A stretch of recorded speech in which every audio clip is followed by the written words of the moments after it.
절망 거두셨네. 주님의 공로 다 이루셨네. 주 예수 나의 산 소망. 2절 근호가 주의 자비를 바라라. 한없는 은혜 중량할까. 영광을 떠나 이 땅에 오신 죄가 되신 나의 예수. 주의 십자가 내게 말하네. 영원히 난 용납되네. 아름다우신 왕 나는 주의 복. 그리스도 나의 산 소망. 할렐루야 주를 찬양하여라. 할렐루야 자유케 하셨도다. 죄의 저주 끊으신 주께 구원 있도다. 주 예수 나의 산 소망. 할렐루야 주를 찬양하여라. 할렐루야 자유케 하셨도다. 죄의 저주 끊으신 주께 구원 있도다. 주 예수 나의 산 소망.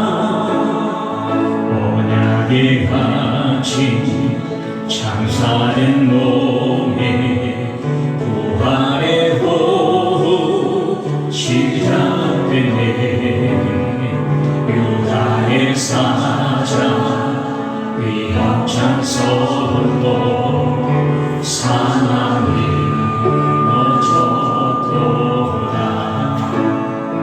이게 사망의 무덤이 더는 우리를 주장할 수 없네.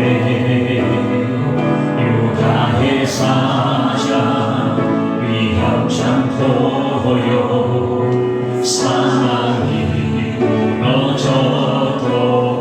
할렐루야 할렐루야 주를 찬양하여라.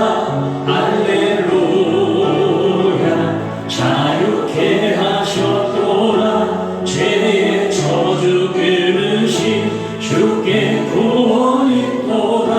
주 예수 나의 산 소망. 할렐루야 할렐루야 주를 찬양하여라. 할렐루야 자유케 하셨도다. 죄의 저주 끊으신 주께 구원 있도다. 주 예수 나의 산. 그리스도 나의 산 소망. 그리스도 나의 산. 예수는 나의 산 소망. 예수는 나의 산 소망.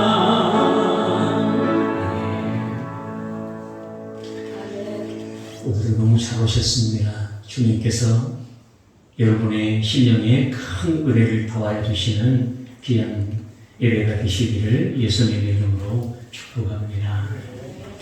이미 들으신 말씀처럼 다보에서 도락까지 그리고 비시기 안디옥까지의 선교 여정은 배가 파선하여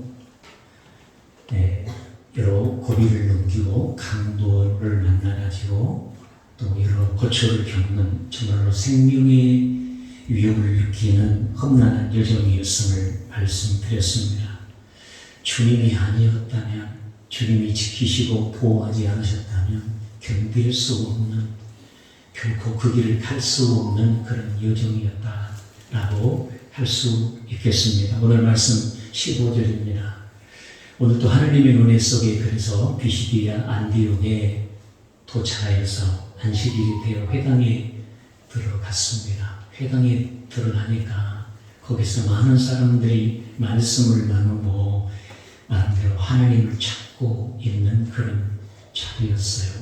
15절에 보니까 율법과 선지자의 글을 읽은 후에 회당에 있는 리더들이 사람을 특별히 보내어 바울에게 말을 하는 것이죠. 바울과 바울의 일행인 바나바에게 만일 백성을 권할 말이 있거든 말하라. 어떤 설교를 할 수 있는, 복음을 전할 수 있는 이런 기회를 준 것입니다. 너무 특별하죠. 물론 새로운 사람이 참석을 하면 말씀을 나눌 수 있는 기회를 주기도 하였습니다. 그러나 이 과정을 보면 하나님이 인도하셨고 하나님이 이들에게 복음을 전하게 하시는 그런 장면임을 알 수가 있습니다. 16절 바울이 이들을 이렇게 표현하더라고요. 바울이 일어나 손짓하며 말하되 이스라엘 사람들과 및 하나님을 경외하는 사람들아 들으라. 나름대로 이들도 신앙의 열의를 가지고 회당에 모여서 하나님을 만나고자 하나님을 찾고 있는 것이죠. 저와 여러분도 그렇지 않습니까? 오늘도 가벼운 마음으로 오신 분은 없을 거예요. 은혜 받기를, 또 오늘도 영적인 깨달음을 얻기를, 하나님을 만날 수 있기를 원하는 마음으로 시간을 허락하시는 것이고, 여러분들이 귀한 일정들이 있겠지만 다 뒤로 미루고 주님 앞에 먼저 나아오신 것 아니겠습니까? 이들도 그냥 와 있는 사람들은 아니다는 의미입니다. 정말 주님을 알기를 원하고 만나기를 원하고 하나님 어떤 분인지를 알고자 하는 마음으로 회당에 나아왔다는 것이죠. 하나님께서 이들의 중심을 하시고 바울을 보내서 복음을 전하게 하시는 거예요. 실제로 복음을 전했더니 어떻게 되었지요? 그들은 예비된 사람들이었죠. 42절 말씀 보겠습니다. 42절 하나님께서 그들의 길을 여시고 마음을 여셨는데 참 예비된 사람들이었어요. 그들이 나갈새 바울이 복음을 전하니까 그들이 복음을 듣고 나가면서 청하되 다음 안식일에도 또 복음을 전해주라. 하나님의 말씀을 들려달라.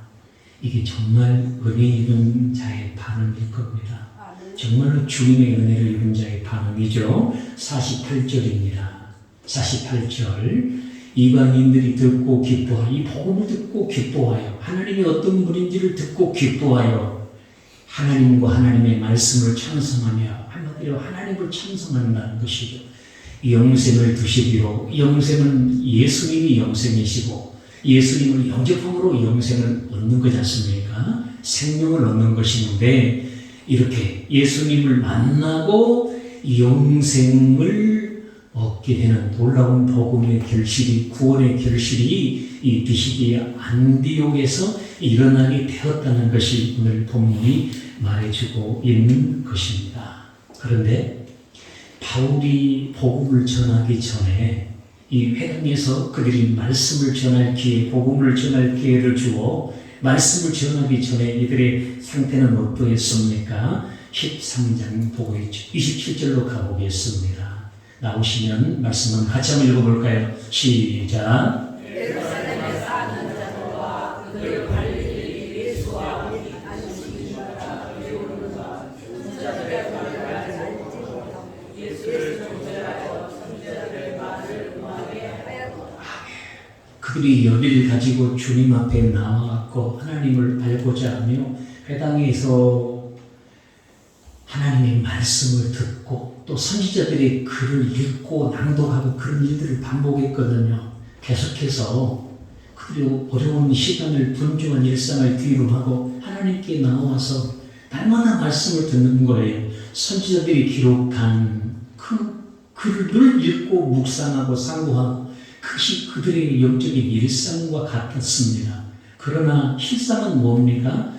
읽고 하는데 관리들이 예수와 및 안식일마다 외우는 바 암기까지예요. 듣는 것보다요, 쓰는 것보다요, 말하는 것보다요, 가장 오래 기억되는 것이 암기하는 겁니다. 암기 이상으로 더 각인되는 것이 하나 있는데 묵상하는 거예요. 묵상. 그 말씀을 정말 깊이 신령으로 묵상해서 가슴에 성령의 도심 속에 새기는 것. 그게 완전히 생명이 되는 것이거든요. 내 영적인 자양분이 된다는 의미입니다. 그냥 듣는 것은 좀 지나면 잊어버려요. 듣는 것은 좀 쓰는 것도 조금 더 듣는 것보다는 오래 갑니다면 결국은 다 지나가요. 암송하는 수준이 상당한 수준이에요. 여러분 말씀 암송하는 분들이 있지요. 잘하시는 거예요. 이제 묵상도 해보시면 더 좋아요. 성령의 도우심이 있습니다. 중요한 것은 말씀을 암송까지 하는데 외우는데 그 말을 알지 못함으로 알지 못해요. 알지 못하니까 결국 어떻게 합니까? 예수를 알아볼 수가 없지요. 예수를 정죄해버려요. 예수를 외면하고 예수 없이 율법을 자신들이 지켜서 의로움을 얻으려고 구원을 받으려고 이런 잘못된 신앙의 오류에 빠져버리고 말았던 것입니다. 예수님을 정죄해서 배척해버리고 그러니 영생을 얻을 수가 없지요. 예수님을 영접함으로만 생명을 얻어요. 예수를 영접함으로만 생명을 얻어요. 그 길 외에 다른 길은 없음을 진리인 성경은 얘기해 주고 있는 것입니다. 영적인 상황이 이렇다 보니까 주님이 보내시는 거예요. 바울을 보내는 거예요. 그 주님이 어떤 분인지를 전하게 하시는 거예요. 이게 하나님의 마음입니다. 예수님이 어떤 분인지를 증거하게 하시는 거예요. 증거했더니 그들이 깨닫고 성령의 도심 속에 깨닫고 예수님을 배척하는 것이 아니라 물론 반박하고 대적하는 사람들도 있었습니다만은 성령의 도심 속에 예수님을 영접하고 영생을 주기로 작정된 자는 이 의미에 대해서도 설교를 추후에 드리겠습니다만은 다 믿더라. 그런 은혜와 놀라운 결실이 있었다는 거죠. 중요한 것은 하나님은 이렇게 생명의 길을, 구원의 길을, 예수 그리스도가 어떤 분이신가를 알려주기를 원하세요. 이게 주님의 마음이에요. 실제로 예수님께서도 어떻습니까? 하나님의 보내심을 받아 오신 예수님도 다른 얘기 하신 것이 아니에요. 그들이 율법과 선지자들의 글을 외우고 늘 들었다고 그랬죠. 그러나 그 의미를 알지 못하니까 예수님이 왜 모르겠어요. 그들의 영적인 상황을 우리의 신령까지 꿰뚫어 보시는데 우리의 영적인 상황을 왜 모르시겠어요? 아시죠? 그런데 예수님도 오셔가지고 다른 중요한 얘기들을 많이 하셨지만 특별히 이런 얘기를 하셨죠. 마태복음 5장 17절입니다. 굉장히 중요한 말씀이에요. 나오면 같이 한번 읽어보시겠어요? 마태복음 5장 17절 시작. 내가 율법에서 선지자들을 하라고 부르고 찾아가지 말라. 하라는 것이 아니고 이 말의 핵심은 그거예요. 율법이 말하는 바, 율법은 잘 아시죠? 하나님을 사랑하고 이웃을 사랑하는 것 두 맥락인데 한마디로 사랑이에요. 사랑. 이 율법을 완성하는 길, 그 말은 참 사랑하고 사는 길, 인간이 가진 사랑이 아닌 하나님이 가지신 사랑으로 원수까지도 사랑해버리는 사랑, 그 삶은 자유거든요. 기쁨이 넘치는 거예요. 마귀가 해방할 수 없는 것이거든요. 이 길, 이 참사랑의 길, 그게 율법이 말하는 바예요. 참사랑이 중요하다는 거죠. 자, 율법이나 선지자들이 말을 하잖아요. 선지자들은 계속해서 한 분을 가리켜요. 그분이 오신다는 거죠. 메시아가 오신다는 거죠. 하나님의 약속하신 분, 하나님이 보내기로 약속하신 구주, 구원자, 그분이 오신다고 계속 그 얘기를 하셔요. 선지자들은. 핵심은. 자, 그럼 선지자들이 말한 오신다고 하는 분, 율법이 말한 사랑을 이룰 수 있는 분, 이룰 수 있는 길, 그것이 뭐냐? 그걸 얘기하는 거예요. 그 모든 것을 완전하게 성취하게 이룰 수 있게 해주기 위해서 예수님께서 오신 줄로 믿습니다. 자신이 그렇게 오셨다고 이렇게 증거를 해주는 거예요. 다시 한번 되돌아가 볼까요? 왜? 그들은 율법을 읽으면서 선지자들의 글을 읽으면서도 알지 못했다고 그러잖아요. 율법을 어떻게 완성할 수 있는지, 사랑을 어떻게 완성할 수 있는지 선지자들이 말한 그가 누구인지를 알지 못하니까 예수님이 오셔서 얘기를 하잖아요. 내가 율법과 선지자들이 말한 모든 것을 완전케 하기 위해서 왔다. 나를 통해 이루어진다라고 말씀하셔요. 로마서 10장 4절입니다. 로마서 10장 4절. 그리스도는 주님 자신이 모든 믿는 자에게 의를 이루기 위하여 주님 자신이 율법의 마침이라는 거죠. 마태복음 5장 17절과 동일한 의미예요. 예수님 자신이 율법의 마침, 율법을 완성하는 길. 여러분 참 사랑을 이루고 싶습니까? 참 사랑을 실천하며 참 사랑 안에서 원수까지도 품어버리는 불편한 사람, 관계가 무너진 사람, 또 원수와 같은 사람도 품어버리는, 용서가 되어져 버리는 이런 사랑의 사람이 되고 싶습니까? 예수 안에 살면 이 은혜를 입게 되는 줄로 믿으시길 바랍니다. 계속해서 주님이 그런 얘기를 하셔요. 또 예수님께서 부활을 증거하는 여인들의 말을 믿지 못하고 예수님 죽음으로 인해서 신음한 채 자신들의 고향인 엠마오 도상으로 내려가는 두 제자들에게 나타나셨을 때도 다른 얘기 하시는 것이 아니에요. 누가복음 24장 27절입니다. 누가복음 24장 27절. 이에 모세와 모든 선지자의 글로 실행하여, 아까 보았죠? 비시디의 안디옥에 들어갔더니 그들이 뭘 하고 있더라? 거기서 뭘 하고 있더라? 모세의 율법을 낭독한 것을 듣고 또 뭐 하고 있더라? 선지자의 글을 읽고 있더라. 아멘. 그것을 낭독하고 들으면서도 선지자의 글을 읽으면서도 그 의미를 알지 못해요. 어떻게 율법을 완성하는 것인가? 어떻게 선지자들이 말한 그가 누구인가를 알지 못해요. 예수님이 그래서 오늘도 또 설명을 하잖아요. 이에 모세와 모든 선지자의 글을 다시 한번 언급하면서 모든 성경에 쓴 바 누구에 관한 것을, 자기에 관한 것을 다 예수 그리스도를 가리키고 있어요. 율법을 참 사랑을 이루고 싶습니까? 예수 그리스도를 믿으라는 것이죠. 선지자들이 말한 구주가 누구인가? 예수 그리스도 자신이라는 것을 자세히 설명하십니다. 44절입니다. 44절.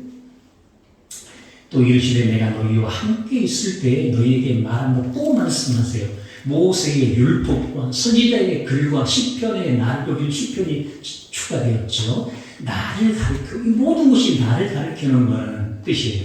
예수 그리스도를 가리킨다는 거죠. 예수님의 율법을 이룰 수 있는 길이요, 선지자들이 말한 하나님이 약속하신 메시아 구주이시라는 것을 계속해서 얘기를 해주고 계십니다.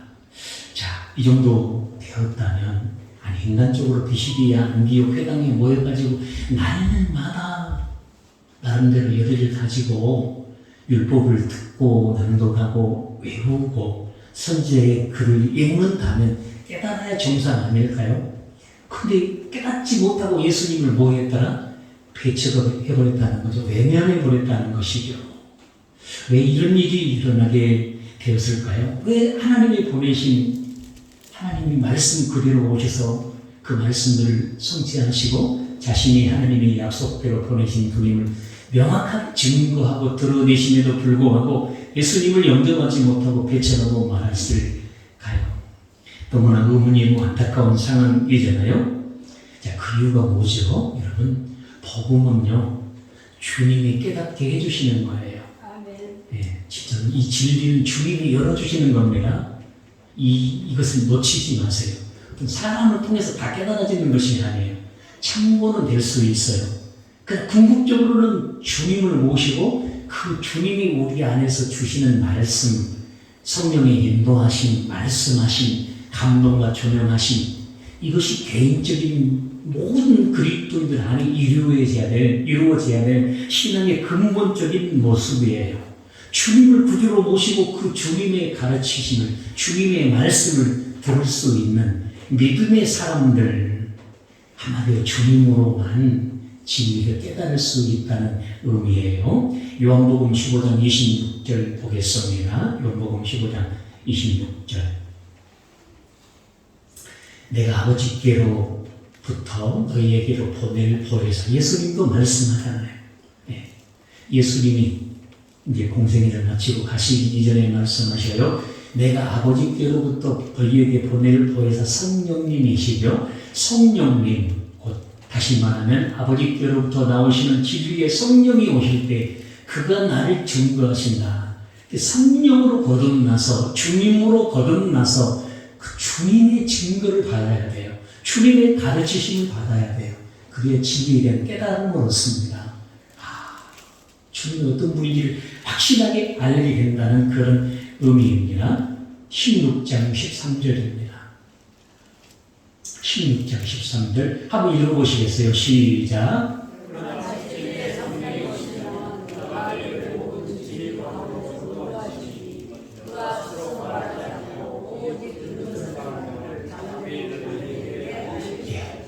스스로 말하지 않고 진리 가운데로 인도한대요. 그 어떤 말을 하는 거예요?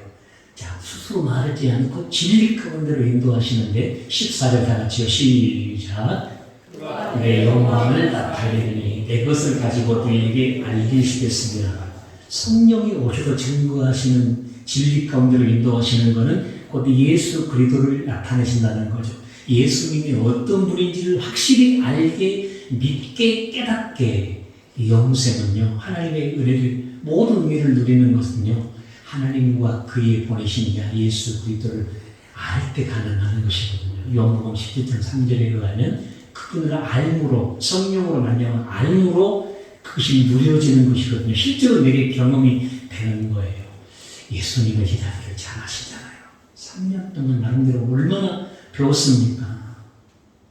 직접 눈으로 보고 목격하고 예수님이 보내셔가지고 전도 현장에서 귀신이 두려워 떨고 결박되고 자신들에게서 물러가버리는 이런 놀라운 역사들도 경험했습니다. 그럼에도 불구하고 예수님이 잡히시는 십자가를 앞두고 군병들에게 잡히는 그런 상황에서 어떻게 됩니까?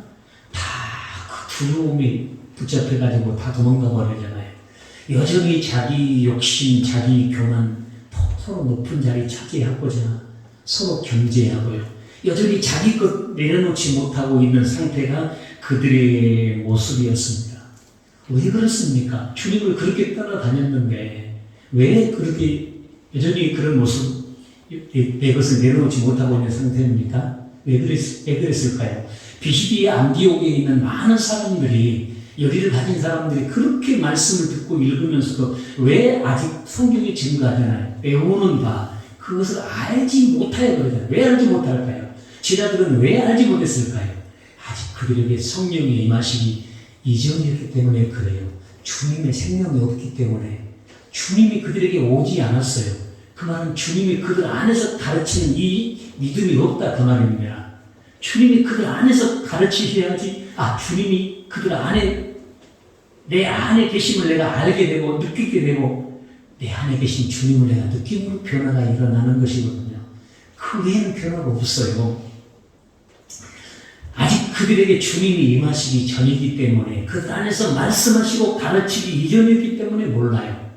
그런데 그렇게 변화 안 되고 자기 것 못 내려놓고 어리석게 행하던 그들에게 성령이 임해버리니까 어떻게 돼요? 변화돼 버리잖아요. 자기 것 내려놓아버리고 세상의 부귀 영광 서로 높은 자리 차지하려고 했던 마음들은 온데간도 없이 다 사라져버리고 오직 주님을 위하는 사람들, 주님을 증거하는 사람들, 주님을 끝까지 따라가버리는 주님의 제자들이 되어버리지 않습니까? 주님의 제자 중에 가장 의심 많았던 도마시죠. 다른 제자들이 다 부활하신 주님을 보았다고 생생히 증거해도 믿지를 않았어요. 요한복음 20장 25절에 보니까 내가 그 손에 못자국을 보며 내 손가락을 그 못자국에 넣으며 내 손을 그 옆구리에 넣어보지 않고는 믿지 아니하겠노라. 이렇게 강력한 도마였습니다. 큰 도마에게도 주님이 임하시니까, 주님이 만나주시니까, 그 안에서 말씀하시고 함께 하시는 주님을 느껴버리니까 주님을 증거하는 인생, 인도에서 제가 알기로는 도끼를 맞아가지고 순교하는 것으로 그렇게 알고 있는데, 그렇게 변화를 이루게 되어지더라는 거죠. 잘 아시는 사도 바울, 오늘 말씀을 기록한 사도 바울, 오늘 말씀으로 가주시면 될 것 같습니다. 자, 사도행전도 여러분 잘 아시죠? 사도행전 9장에 이런 표현이 나와요. 사울이 주의 제자들에 대하여 여전히 위협과 살기가 등등하여. 원래 바울 이전에 사울이 이런 사람이에요. 여러분도 과거에 나가 있죠. 다듬어지지 못한, 용납하지 못하는, 용서하지 못하는, 도리를 보면 참지 못하는 그런 시절이 있지 않으신가요? 예. 사울이 그런 사람이에요. 위협과 살기가 등등한 사람이에요. 그런 사울에게 주님이 다메섹 도상에서 만나주시고 성령이 임하셔요. 고린도전서 2장 10절을 보면 성령이 바울에게 임하셔서 사울에서 바울이 되었을 뿐만 아니라 이제 성령이 그 안에서 말씀하세요. 바울에게 말씀하셔요. 바울이 그렇게 얘기해요. 하나님이 성령으로 나에게 보여주셨다. 성령으로 가르치신 것으로 내가 복음을 전한다. 내 말이 아니다. 성령이 내 안에서 말씀하시고 가르치신다 라고 증거를 하셔요. 증거를 하고 있어요. 성령의 가르침을 받아 주님을 알아버리고 주님의 마음을 알아버리고 주님의 사랑을 알아버리니까 이전에 살기 등등했던 사울이 눈물의 사람, 사랑의 사도 바울로 주님을 위해 사는 바울로 주님을 증거하는 바울로 새롭게 변화되어지더라는 거죠. 그래서 오늘 본문도 사도 바울이 주님에 대해서 얘기를 해요. 주님, 하나님이 하신 일을 얘기해요. 17절로 가겠습니다. 다 말씀드리면 여러분들이 묵상해 보세요. 이 이스라엘 백성이 하나님이 우리 조상들을 택하시고, 이 말의 요지는 이거예요. 하나님이 하신 일이 뭐냐 그 말이죠. 하나님이 이스라엘 백성들에게 하신 일이 뭐냐 그 말이죠. 자, 이걸 우리에게 직접 적용해 보면 하나님이 저와 여러분들에게 하신 일을 생각해 봐요. 반면에 우리가 하나님께 하는 일을 한번 비교해 보자는 그런 의미예요. 하나님이 이스라엘 백성들에게 하신 일이 뭐죠? 택하시고 선택하셨다는 거죠. 애굽 땅에서 나그네 된 그들을 높여 권능으로 인도해 주시고 지키시고 보호해 주시고 하나님 하신 일은 이와 같아요. 어마어마한 일을 하신 거예요. 18절 광야에서 40년간 그들의 소행을 참으시고, 이 말 속에 다양한 것이 있죠. 하나님이 참으시고 기다리시고 버리지 아니하시고 포기하지 아니하시고 언약에 신실하신 하나님이 여전히 그들에게 그 언약을 거두지 아니하시고 그 언약을 유지해 놓으시고, 반면에 이스라엘 백성들은 어떻게 돼요? 광야에서 40년간 그들의 소행은 뭐였죠? 온갖 거절과 불신과 우상 숭배와 온갖 모든 악과 불신하는 다 행했다 그 말이죠. 이 17절 18절만 비교해 보아도 짧게만 보아도 하나님이 하신 일과 이스라엘이 한 일이 비교가 됩니까 지금? 하나님은 계속해서 은혜를 베푸시는 거예요. 하나님의 그 구원의 언약을 취소하지 아니하시고 계속해서 그들을 지키시고 포기하지 아니하시고 오래 참고 기다려 주시는 거예요. 반면에 그들은 어떻습니까? 계속해서 하나님을 향하는 온갖 악행과 불신앙들이 있었다는 거죠. 그럼에도 불구하고 하나님은 참으셨을 뿐만 아니라 19절 가나안 땅 일곱 족속을 멸하사 그 땅을 기업으로 주시기까지 약 450년간이라. 가나안 땅의 일곱 족속을 그들의 힘으로 멸하는 것이 아니라 하나님의 방법으로 다 해결하시고 다 무너뜨리시고 그 땅을 선물로 하나님이 약속하신 대로 하나님이 말씀하신 대로 그 가나안 땅을 이스라엘 백성들에게 주신 줄로 믿습니다. 하나님께서 하신 일이 놀랍다 그 말이에요. 20절 그 후에 선지자 사무엘 때까지 사사를 주셨더니, 다시 말하면 그 후에 사사를 주셨다는 건 뭐죠? 이 사사 시대 아니죠. 어둠 시대예요. 죄악이 관영했어요. 그릇되게 판단하고 세상의 즐거움을 쫓았고 온갖 어려움 속에 죄와 타협해가지고 공경에 빠졌습니다. 위기에 빠졌습니다. 그때마다 하나님이 사사를 세우셔서 그들을 돌보시고 그들을 건지시고 그들을 구원해 내신 줄로 믿습니다. 그래서 왜 하나님께서 그런 마음을 주셨죠? 왜 계속해서 무너지는가? 자, 21절 그 후에 그들이 왕을 구하거늘, 이 말은 좀 설명할 내용이 있는데 하나님 우리가 하나님을 불신하고 하나님을 잘 믿지 못하는 것은 하나님이 보이지 않기 때문에 그렇습니다. 우리가 하나님을 볼 수 없기 때문에 우리의 신앙이 이렇게 약합니다. 우리에게도 이방인들과 같은 눈에 보이는 강력한 왕을 세워주셔서 그를 통해 말씀하시면 그 말이 곧 하나님의 말인 줄로 알고 우리가 잘 믿겠습니다. 하나님 떠나지 않겠습니다. 하나님 한번 잘 섬겨보겠습니다. 그렇게 그들이 호소하는 거예요. 다 아시잖아요. 구약 내용 아시죠? 할렐루야, 할렐루야. 그렇게 호소하니까 하나님이 사울을 주시는 거예요. 사울. 그래, 너희들이 원하는 왕을 세워볼 테니까 한번 잘 나를 믿어보라 했는데 사울이 어떻게 했습니까? 철저히 실패하잖아요. 왕이 되니까 자기가 진짜 왕인 줄 알고 하나님의 말씀은 온데간이 없고 불신해버리고 자기 이모대로 해버리잖아요. 그러니까 그건 실패하는 것이고, 또 다윗을 세웠습니다. 물론 다윗이 주님의 마음에 합한 왕이었지만 그도 죄와 허물 뿐인 자기 죄도 해결할 수 없는 한 인간일 뿐이에요. 한 죄인인 사람일 뿐이에요. 어떻게 할 수 있는 존재가 아니에요. 그러나 주님이 그 모든 것을 깨닫게 하시고 이제 다윗의 후손을 통해서 구원자를 보내실 약속을 하시죠. 다윗의 후손으로 구원자가 오신다. 하나님이 약속하신 구원자가 오신다. 이 메시지를 주시는, 이 약속을 주시는 거예요. 구약의 핵심은 바로 그런 내용이잖아요. 자, 약속을 주신다 하신 거예요. 자, 그것이 누구냐? 23절 봅시다. 내용 여러분 읽어보면서 같이 읽어볼까요? 시작.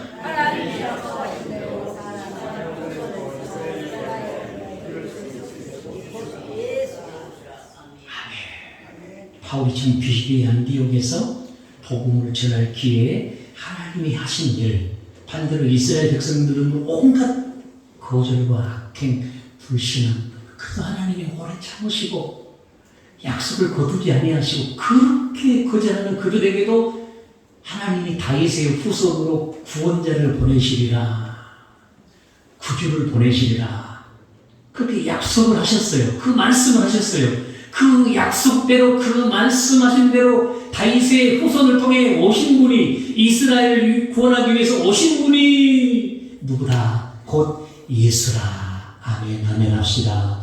예수 그리스도를 보내셨다 그 말입니다. 그러니 예수를 배척하지 말고 예수를 영접하라는 거죠. 예수가 너희의 구주이니 예수를 통해 생명을 얻을 수 있으니, 율법과 선지자의 말한 모든 것이 다 예수 그리스도를 증거하고 있으니 너희도 마음의 문을 열고 예수 그리스도를 영접하여 구원을 얻어라, 생명을 얻어라, 복음을 전하는 줄로 믿습니다.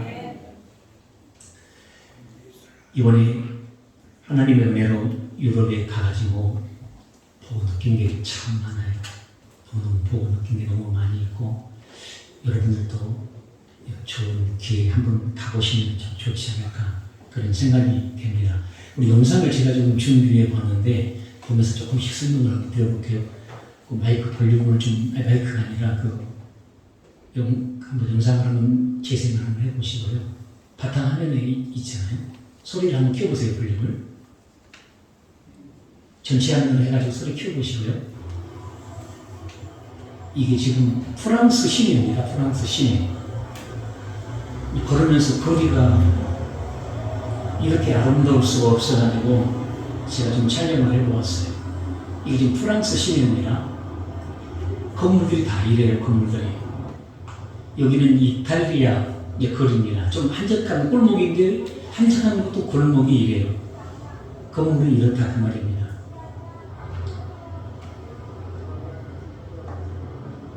잠깐 멈춰보실래요?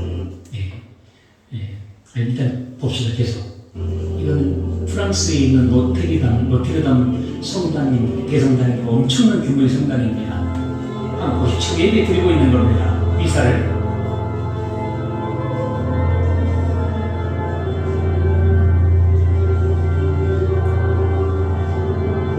성당 안에 예배당, 우리 10분에 나간 예배당 건설 내용 규모를 보십시오. 성당 안에 지금 미사를 드리고 있고, 이건 촛불을 켜놓다 돈 받고 촛불을 켜고 장사하는 겁니다. 지금 예수님 시대가 똑같아요. 지금 상황이 성당 미사하는 소리 들리죠. 여기는 장사를 이렇게 하고 있는 거예요. 성당 안에 같이 있습니다.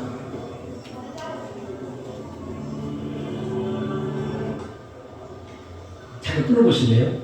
여기는 이제 아까는 프랑스였고 여기는 이제 이탈리아, 성 베드로 교황이 지금 있는 바티칸 시국입니다. 바티칸 시국. 성 베드로 성당에 있습니다. 성당을 한번 보십시오. 빗물 한번 보세요. 들어보세요. 교황이 여기서 나와서 담화하고 메시지도 하는 것입니다.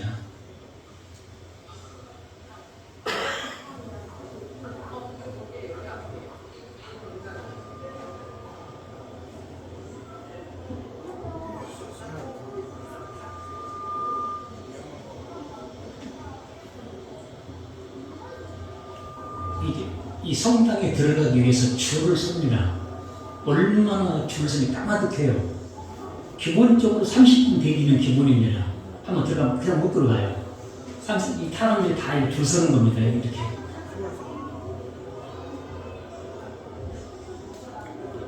여기 보이는 사람이 처음부터 까마득하게 계속 올라와요. 계속. 다 촬영을 제가 보여드렸습니다. 이 성 베드로 성당 여기도 미사 중이었습니다. 이 규모를 보세요. 미켈란젤로라든지 이렇게 피에타라든지 이런 작품들이 다 여기에 다 있어요. 저기가 금빛 있고 저기가 정면입니다. 성당 정면.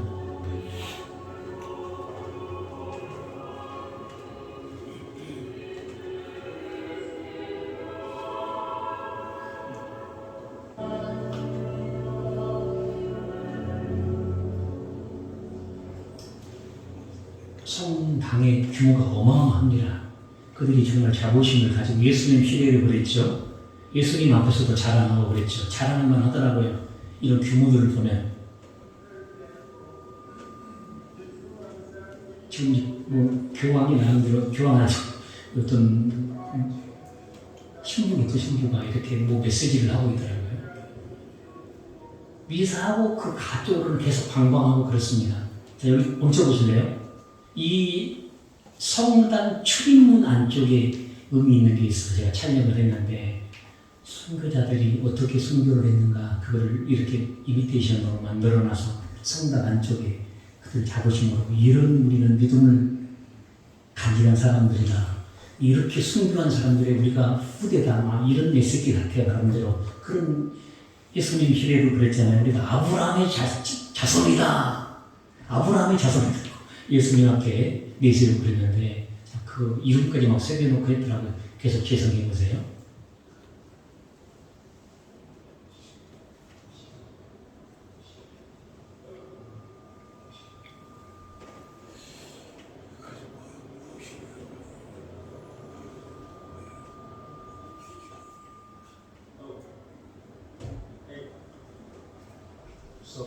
네, 한번 까보시고요. 성 베드로 사원 규모를 보셨죠. 모든 천주교인들의 성지 가보고 싶어 하는 곳이고 성지 순례처럼 가보는 곳이고 한데 그곳이 어떤 곳이냐 좀 주의해야 될 것 같아요. 로마 시대에 기독교 박해가 심할 때 그리스도인들을 거기서 순교시켰던 장소이고요. 베드로가 실제로 거기에 그 장소에서 십자가에 거꾸로 매달려가지고 순교했던 장소에 이 성 베드로 사원을 이렇게 지어 놓은 거예요. 이탈리아 같은 경우는 이 바티칸 교원 시국이 이렇게 있고 그래서 영향력에서 한 60%가 천주교 신자더라고요. 근데 실제 미사 참여는 한 20%도 안 됩니다. 그것도 번영한 로마 중심으로는 아예 미사 드리지 않아요. 남부라도 제가 남부도 이렇게 가보고 했는데 남부 쪽에만 조금 어려운 이런 사람들만 미사에 한 20% 정도 참석을 합니다. 그 나머지 우리 기독교는 한 4%밖에 안 돼요. 프랑스 같은 경우도 마찬가지고 영적인 상태가 참으로 심각했습니다. 처음에 거리 화면을 보았죠. 이 빙산에 이르러도요 얼마나 하나님 그들이 복음을 처음에 받아가지고 비시디에 암디에 우리가 봤습니다. 지금의 피리기예거든요. 터키가 옛날에 터키잖아요. 피리기가 어떻습니까? 아시아와 유럽의 어떤 교류점이에요. 교류점. 복음이 계속 그렇게 해서 또 흘러가는 것이거든요. 복음을 먼저 받아 하나님의 정말 큰 복을 받은 겁니다. 그 결론은 뭐죠? 그들의 부요함으로 인해서 이 로마 콜로세움 경기장을 갔는데요. 그 규모가 어마어마해요. 이 성당 규모로 옛날에 어떻게 이런 건축 기술이라든지 공학 기술들이 있었을까? 로마 고대 콜로세움 시대가 우리나라는 언제 시대인지 혹시 아세요? 우리나라 고구려 백제 신라 삼국시대입니다. 그렇게 비교해 있을 때 그들은 그렇게 어마어마한 콜로세움 경기장이라든지 그냥 층치 고가 어마어마하거든요. 돌로 쌓아올려가지고 그냥 쌓아올린다고 되는 게 아니잖아요. 나름대로 이 건축의 기술이라든지 공학적인 이 감각이 이 수리 물리적인 이런 것들이 남달랐다는 거예요. 하나님의 축복 속에 엄청난 부를 가지고 그들이 그런 은혜를 입었어요. 그때 그것으로 인해서 주님을 잃어버렸더라고요. 제가 가본 결론은 주님을 잃어버렸어요. 한국 교회가 유럽을 닮아가고 있다는 얘기를 많이 지금 듣고 있잖아요. 한국 대전에 비해서는 신앙의 열이라든지 이런 영적인 것들을 많이 잃어버렸잖아요. 세상에 가진 모든 것들을 위해서 주님을 잃어버리는 그들이 앉아있기는 해요. 참여는 해요. 막 소리하잖아요. 그 성당의 웅장한 규모를 보면서 자부심을 얼마나 가지고 있는지를 몰라요. 아시아인들을 향한 시선은 이렇게 아시죠. 우리가 월등하다는 그런 건축 양식이라든지 가진 것들을 보면 어마어마하더라고요. 미국이 전체적으로는 관광 수입이 제일 많은데 도시로 말하면 프랑스 파리가 파리도 이렇게 가봤는데 제일 많더라고요. 관광 수입이. 그 다음에 바르셀로나, 그다음에 이탈리아 로마, 또 한가지 또 이탈리아 있는데 순위권이 그래요. 세계인들이 많이 올 정도로 그만큼 가진 것들이 너무나 많아요. 근데 주님을 다 잊어버렸다는 것이죠. 여러분 그냥 앉아서 예배 드리는 것도 안 드리는 것보다 낫겠지만 우리 마음을 드리는 예배, 우리의 마음이 주님께 향해야 되고 우리의 중심을 보시는 주님이니까 영적인 것을 잃어버리지 아니하는 늘 마음의 중심을 주님께 드리며 이런 주님의 마음을 끝까지 주님 다시 오실 때까지 지켜나가 승리하는 우리 모든 수복음의 가족들이 되기를 예수님의 이름으로 축복합니다. 우리 찬양 같이 드리시겠습니다.